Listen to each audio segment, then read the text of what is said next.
Pinal County, it's Rafita Corella here, and you are watching Backstory, where we give you the little known facts behind the latest headlines. And today I'm out here at the Renaissance Festival, and I'm telling you all about the incredible food you have to try. So here, come check it out. This is what I ate in a day at the Renaissance Festival. We started off the day at the Renaissance Festival just taking in the incredible array of sights and sounds. If you've never been to Fairhaven and Gold Canyon, where the festival is held every year, I can honestly tell you that there's a lot to see. It's almost overwhelming, but we did our best to just see as much as we possibly could in the day that we were there. After we got our bearings and got a little work done, David and I decided it was time to take a break for lunch, and we went and checked out the crazy number of eateries they have at the festival. There's just so many, and it was honestly difficult to just settle on just one place to eat. I ended up trying this bread bowl place. It was amazing, but definitely make sure you bring cash, as most of the eateries only accept cash.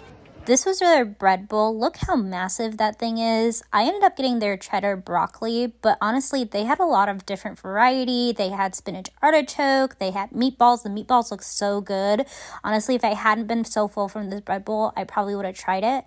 And one of the things I super enjoyed about this bread bowl is that they actually put small pieces of rosemary in the bread bowl itself, like in the dough, and it was unbelievably delicious.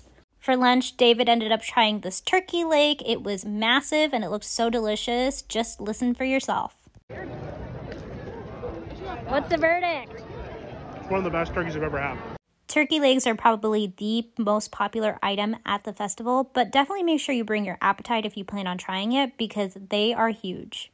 While we were there, I saw a bunch of people walking around with these chocolate-covered strawberries, and they looked so delicious. So to end lunch on a sweet note, we picked up a couple, and they did not disappoint.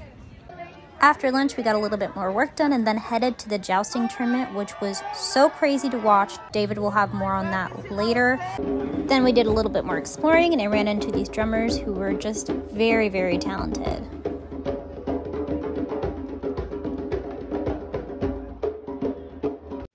Then a little later, it was time for an afternoon snack, so we stopped by this booth selling Transylvania chimney cakes. You guys, the smell was amazing, and these cakes just looked so good. I could not resist. The line to order was actually pretty short, but the pickup line for these Transylvania chimney cakes was so long, but that's how you know it's good.